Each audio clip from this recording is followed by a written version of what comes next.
미국은 중간에 수많은 사기업들이 이익을 보려고 하고 있다. 하지만 한국의 의료 시스템은 공공재고 검사가 무료다. 어떻게 하면 이걸로 수익을 극대화할까라는 것과 어떻게 하면 모든 이들이 건강할 수 있도록 나라를 조율할까의 차이였다. 많은 미국인들의 지지를 받은 글에 달린 한 미국 네티즌의 댓글이었습니다. 얼마 전 미국에서 한 사람이 간단한 혈액 검사와 비강 검사를 했는데 $3,270, 하나로 420만원을 청구받았다고 했습니다. 미국의 병원비가 비싼 건 이미 알려진 사실이지만 이 액수는 실로 놀라웠습니다. 미국은 민간 의료보험을 중심으로 의료 시스템이 구축되어 있지만 민간 의료보험료가 너무 비싸다는 이유로 보험에 가입하지 않은 사람들이 많습니다. 미국은 세계 최고의 병원과 의료진을 보유하고 있지만 특히 중간층 국민들은 보험의 사각지대에 놓여 있다고 알려져 있습니다.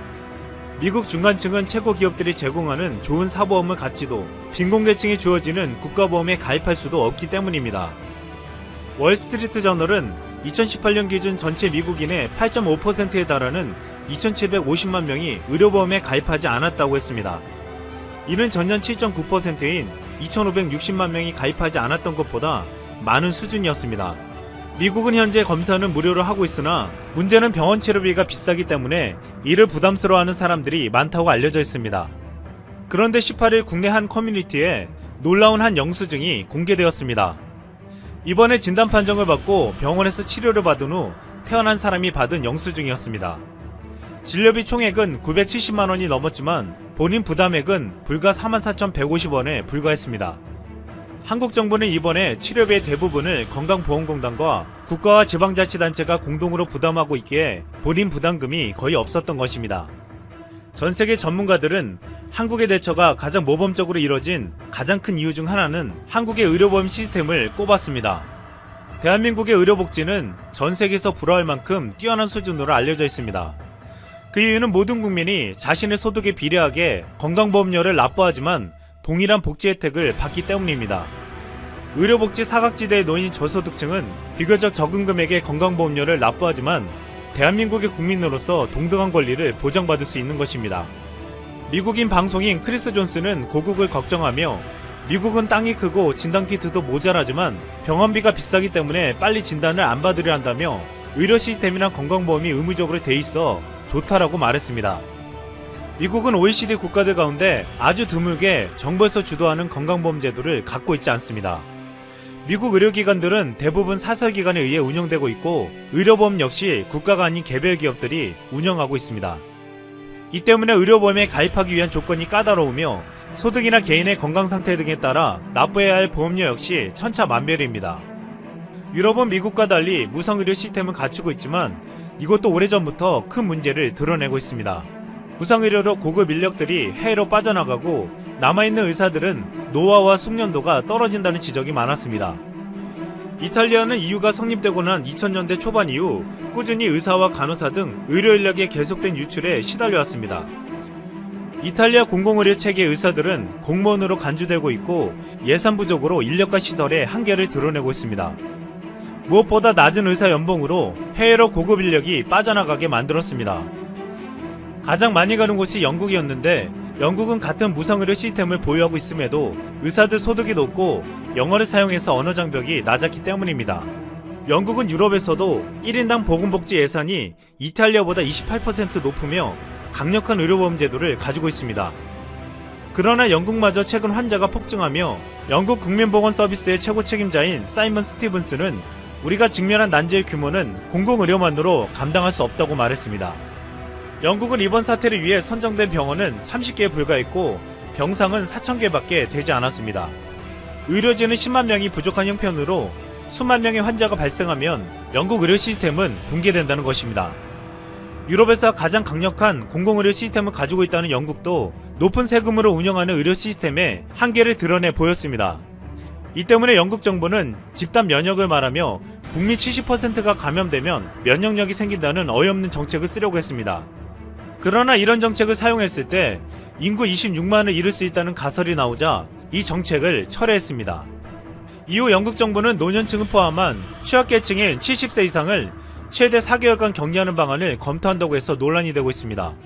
록밴드 퀸의 기타리스트 브라이언 메이는 자신의 인스타그램에 이 기사를 소개하면서 70세 이상이라면 누구나 차별받고 자유는 제한되고 가택연금을 당한다는 말인가 라고 반문했습니다.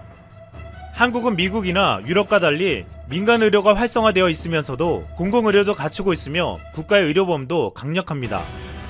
한국은 민간병원과 공공의료의 조화가 가장 잘 이뤄진 나라로 평가받고 있습니다. 한국의 민간병원들은 서로 경쟁하며 발전해왔고 국가의 공공의료와 의료보험 시스템은 소외되는 사람 없이 누구나 뛰어난 의료 혜택을 받을 수 있게 해주었습니다. 앨릭스 에이자 미 보건복지부 장관은 한국에 대한 입국 금지에 대한 말이 나오자 한국은 매우 선진화된 공중보건과 의료 시스템을 가지고 있다. 투명한 리더십이 있으며 첫날부터 매우 적극적인 조치를 취해왔다고 말하며 한국에 대한 조치를 할 필요가 없다고 말했습니다. 한국은 건강보험제도가 도입된 지 올해로 43년이 되었습니다. 건강보험은 지난 43년 동안 괄목할 만한 성장을 이뤄왔고 세계 사회보험 역사에서 유례가 없을 정도로 빠르게 전 국민 의료보험 시대를 열었습니다. 이런 한국의 건강보험은 이번 위기에 강력한 힘을 발휘했습니다. 이제 대한민국은 선진국도 부러워하는 한국형 의료복지를 만들어가고 있습니다. 이상 쓸망했습니다. 북극곰은 유빙이 없으면 살아가기가 어렵다고 합니다. 지구온난화로 북극의 빙하가 녹고 있는 시점에 북극곰의 개체수가 오히려 늘고 있다는 이야기가 있습니다. 과연 사실일까요?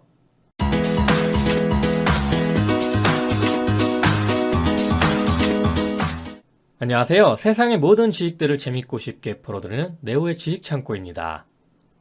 제가 탄소 중립에 대한 영상을 만들면서 지구온난화로 인해 북극곰 개체수가 줄어들고 있다는 이야기에 무슨 소리냐, 북극곰 개체수 늘었는데? 이렇게 이야기하는 분들이 몇몇 있어서 오늘은 그 부분에 대해 알아볼까 합니다. 북극은 겨울철 평균 기온이 영하 30에서 40도에 달한다고 합니다. 이런 혹한의 환경에서도 최상위 포식자로 살아남은 동물이 있습니다. 바로 귀여운 외모와 달리 성격이 매우 난폭한 맹수로 알려진 북극곰입니다. 북극곰들은 평소 고리무늬 물범을 주식으로 하며 사냥과 짝짓기, 새끼 낳기 등의 모두 유빙을 이용해 왔는데요. 그런데 최근 유빙이 없는 계절이 길어지면서 사냥을 하지 못해 굶주리고 있다고 합니다. 그래서 북극곰들이 동족을 죽이는 경우도 있다고 하는데요. 개체수 조절이나 지배권 장악, 짝짓기에 유리한 지위 확보 등을 위한 것이 대부분이고 먹기 위해 죽이는 경우는 흔치 않습니다만 요즘 유빙이 없어지면서 종종 발견된다고 합니다. 북극곰은 말 그대로 북극권에 널리 서식하는 곰가를 이릅니다. 이름에서 나타나듯 북극에 사는 곰은 있어도 남극에 사는 남극곰은 없다는 사실, 여러분 그 이유를 알고 계신가요?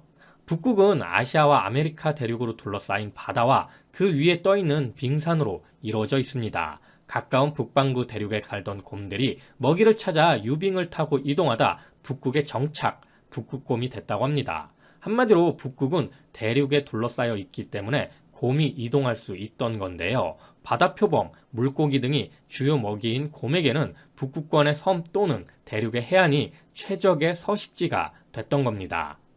반면 거대한 얼음 대륙인 남극은 넓은 바다 한가운데 위치해 있습니다. 주변 대륙에 살던 곰이 유빙을 타고 이동하기에는 지나치게 먼 거리인데요. 때문에 남극 곰이 탄생할 수 없었던 이유입니다. 많은 매체에서 지구온난화로 인해 북극곰의 개체수가 줄어든다고 이야기하는데요. 사실 북극곰의 개체수를 측정하기는 굉장히 어려운 일입니다. 북극에 사람이 항상 상주하며 북극곰 몇 마리나 늘었나 세고 있는 게 쉽지가 않거든요. 네, 곰 아저씨 댁이죠? 자녀분이 몇인가요? 이렇게 물어볼 수도 없고, 따라서 북극곰 개체수가 늘었다고 이야기가 나오는 것도 이해할 수 있는 부분입니다. 다만 통계적으로 일단 1950년대부터 현재까지라고 놓고 본다면 분명 북극곰 개체수는 증가했습니다. 1950년대 5천 마리에 불과했던 북극곰이 현재는 약 2만 6천 마리 정도라고 하니 대략 5배 정도 증가한 셈이죠. 하지만 지역을 한정하고 기간을 한정한다면 이야기는 달라집니다. 미국 지질조사국과 캐나다 환경부 과학자들이 생태학적 응용에 발표한 연구 보고서에 따르면 북극곰 주요 서식지인 보퍼트의 해역의 북극곰 개체 수가 2004년 1600마리에서 2010년 900마리로 급감했다고 합니다. 단 6년 만에 북극곰의 개체 수가 절반 가까이 급감하게 된 건데요. 이는 지구 온난화로 먹잇감이 줄어들었기 때문입니다. 연구진의 연구 결과에 따르면 자연 상태의 새끼 북극곰 생존율은 50%이지만 조사 기간 사이 새끼 북극곰 80마리 중 단 2마리만이 살아남았다고 합니다. 이처럼 새끼 북극곰의 생존율이 급격히 떨어진 것은 여름철 해빙기에 얼음이 너무 많이 녹으면서 북극곰의 먹잇감인 물개의 수도 서식지 근처에서 줄어들었기 때문으로 파악됐는데요. 북극곰의 사냥터인 유빙이 줄어들면서 북극곰의 생존이 위협받게 된 겁니다. 따라서 최근 30년을 토대로 보자면 북극곰의 개체 수는 서서히 줄어들고 있다는 것이 맞을 것 같고요. 1950년대부터 지금까지라고 보자면 개체 수가 증가했다고 볼 수도 있습니다. 이런 맹점 때문에 지구 온난화로 빙하가 녹고 있는데 북극곰은 늘어났다는 이야기가 나오면서 지구 온난화를 음모론으로 보는 분들이 심심치 않게 나오고 있는 것 같은데요. 원론적인 입장에서 현재 탄소 중립이나 친환경 에너지를 늘리려고 각국이 노력하는 것은 어떤 숨겨진 음모가 있다기보다는 지구 온난화로 지구 자체가 위험해지고 있다고 판단하기 때문입니다.